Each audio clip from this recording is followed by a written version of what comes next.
धन्यवाद सभापति महोदया। बहुत शानदार। मैं इस सदन का ध्यान भारत के राष्ट्रीय गीत वंदे मातरम के इतिहास और उसके राष्ट्रीय महत्व और उसकी संवैधानिक स्थिति की ओर आकर्षित करना चाहता हूं। हालांकि सब लोग इस पर बोल चुके, लेकिन जो हमें सुनने वाले हैं वो भी सुनेंगे, तो इस पर चर्चा करनी बहुत जरूरी है। वंदे मातरम कोई साधारण गीत नहीं है, ये भारत की आजादी की लड़ाई का सबसे प्रचलित उद्घोष रहा है।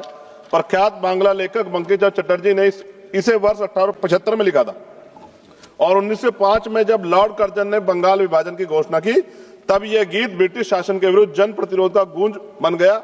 ब्रिटिश पुलिस जब भारतीयों की आवाज दबाने के लिए लाठी चलाती थी, गोलियां दागती, तब हमारे क्रांतिकारी नायक नायिकाएं वंदे मातरम गर्जना से आसमान गुजा देते थे। अनेकों वीरों ने फांसियों के तख्ते पर चढ़ते हुए गोलियों का सामना करते हुए अंतिम शब्द वंदे मातरम ही कहे थे। इतना ही नहीं, अंग्रेजों ने इस गीत से इतने भयभीत हुए कि उन्होंने इस पर प्रतिबंध लगा दिया। सभापति महोदया, साल 1937 में जब राष्ट्रगान तय करने का प्रश्न उठा तो इसके लिए एक समिति बनाई गई। तो साल 1937 में बनी वह 3 सदस्यीय समिति, जिसमें नेहरू जी, नेताजी सुभाष चंद्र बोस और गुरुदेव रविंद्रनाथ टैगोर जैसे महानायक शामिल थे, और टैगोर जी की सलाह पर वंदे मातरम के पहले 2 अंतरों को राष्ट्रीय गीत के रूप में स्वीकार करने की अनुशंसा की गई। इस अनुशंसा को संविधान सभा ने 24 जनवरी 1950 को पूर्ण सहमति से राष्ट्रीय गीत का दर्जा प्रदान किया। ऐसे में आज उसकी स्थापित, स्वीकृत और सर्वमान्य स्थिति पर अनावश्यक विवाद खड़ा करना न केवल इतिहास के तथ्य और संविधान की मर्यादा के विपरीत है, बल्कि यह उन महान विभूतियों, विशेषकर बोस जी और रविन्द्रनाथ टैगोर का भी अपमान है जिन्हें आज भाजपा स्वयं अपना आदर्श बताती। मुझे याद है कि प्रधानमंत्री जी, पूर्व का जो पश्चिम बंगाल का चुनाव हुआ था, माननीय प्रधानमंत्री जी टैगोर जी का लुक धारण करके हमने सबने देखे। ऐसे में उन्हें टैगोर जी की स्पष्ट सलाह पर निर्धारित राष्ट्रीय गीत की स्थिति पर सवाल उठाना उनके विचारों और उनके ऐतिहासिक समिति दोनों के प्रति असम्मान की श्रेणी में आता है। माननीय सभापति जी, 24 जनवरी 1950 को संविधान सभा द्वारा राष्ट्रीय गीत घोषित किए जाने के बावजूद यह भी सत्य है कि संविधान में अनुच्छेद 51A के तहत राष्ट्रगान जन गण मन का सम्मान करना अनिवार्य है, जबकि वंदे मातरम के लिए कोई संवैधानिक बाध्यता नहीं बनाई गई। इसलिए वंदे मातरम का सम्मान हमारे नैतिक कर्तव्य है, लेकिन किसी भी नागरिक पे से अनिवार्य करना संविधान की भावना के अनुरूप नहीं, और हम संविधान को मानने वाले लोग हैं। हमारे महान स्वतंत्रता सेनानियों ने एक ऐसा भारत चाहता जहां देशभक्ति, स्वतंत्रता और सबकी आस्था तीनों का सम्मान साथ साथ रहे। वंदे मातरम इस देश की आत्मा में बसता है, परंतु देशभक्ति को किसी एक नारे, एक गीत या एक प्रतीक तक सीमित करना भी उचित नहीं। हमारा भारत संविधान विविधता और स्वतंत्रता पर विश्वास करने वाला है। इसी संदर्भ में मैं संविधान निर्माता परम पूज्य डॉक्टर बाबा साहब अम्बेडकर की एक अमर पंक्ति कोट करना चाहता हूं, जिसमें उन्होंने कहा, राष्ट्र व्यक्ति से बनते, मिट्टी से नहीं बनते।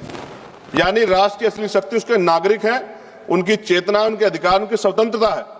मैं इस सदन में यह भी कहना चाहता हूं कि वंदे मातरम हमारा गर्व है, हमारी विरासत है, लेकिन गर्व को कभी जबरन थोपा नहीं जाता, गर्व दिल से स्वीकार किया जाता है। वंदे मातरम वो गीत है जिसने अंग्रेजी साम्राज्य हिला दिया था। आज इसे राजनीति में घसीटना, उसकी मान्यता कम करना। वंदे मातरम हमें जोड़ता है, तोड़ने की पहचान भी बताता है। जब इसे हथियार बनाए और उनकी नीयत देश नहीं, सिर्फ आपकी अपनी राजनीति चमकाना हो। सभापति महोदया, आज भी अगर कहीं कोई आंदोलन होता, मैं एक अधिवक्ता हूं, उत्तराखंड के देहरादून में अधिवक्ता 29 दिन से कड़क ठंड में बैठे हैं, इसी राष्ट्रगीत को गुनगुनाते हुए आंदोलन कर रहे हैं कि हमें सरकारी चैम्बर सरकार उत्तराखंड की दे। मैं बात आपको इसलिए कह रहा हूं, हमने किसान आंदोलन देखे, पहलवान बेटियों का आंदोलन देखा, अध्यापकों का आंदोलन देखा, युवाओं का आंदोलन देखा, लेकिन मैं ये भी मानता हूं कि सत्ता इस पर राजनीति कर रही है। और अंत में सभापति महोदया, वंदे मातरम है दिल की धड़कन, इसे लड़ाई की दीवार मत बनाओ, इसे लड़ाई की दीवार ना बनाओ, मां के नाम पर नफरत की राजनीति का बाजार ना सजाओ।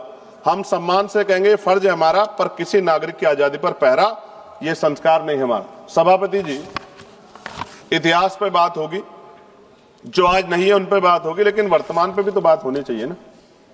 वर्तमान पे इतिहास से हमें सीख लेनी चाहिए। आज क्या हाल है देश के?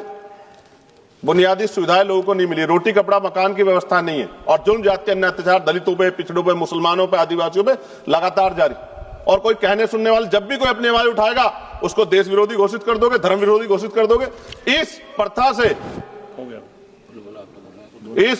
से क्या देश आगे बढ़ सकता है? एक ऐतिहासिक प्रमाण बता रहा हूं जी, खत्म करते हुए ऐतिहासिक प्रमाण बता रहा हूं। राम प्रसाद मिसमिल जी ने आजादी की लड़ाई के लिए हिंदुस्तान रिपब्लिकन एसोसिएशन बनाया चाहे, लेकिन जब उन्हें लगा कि एक धर्म के लोग या एक जाति के लोग या एक क्षेत्र के लोग आजादी की लड़ाई को नहीं लड़ सकते, तो 1928 में शहीद आजम सरदार भगत सिंह जी ने उसमें सोशलिस्ट वर्ड जोड़ा।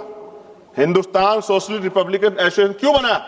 क्योंकि जब हम मिलकर रहेंगे तभी देश आगे बढ़ सकता है। और आप, मुझे पूरा ऐसा लगा जब मैंने सत्ता पक्ष को सुना कि वो राजनीतिक एजेंडे के जरिए सिर्फ मुसलमानों को टारगेट करते हुए इस बहस को लाना चाहते हैं, उनके पीछे उनका कोई और तर्क नहीं। सभापति जी, खत्म करते हुए मैं ये कह रहा हूं, आज का नौजवान अपना हक मांग रहा है, आज की बेटियां उड़ान चाहती है, उनके लिए सरकार पे कोई योजना नहीं, बस इसी एजेंडे में फंसा के लगातार वो देश के नौजवानों को चलना चाहते हैं। ये ज्यादा दिन चलेगा नहीं।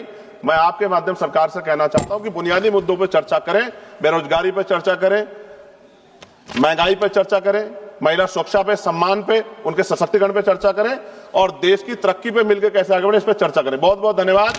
जय भीम, जय भारत, जय संविधान, जय मंडल, जय जोहार। धन्यवाद सभापति महोदय।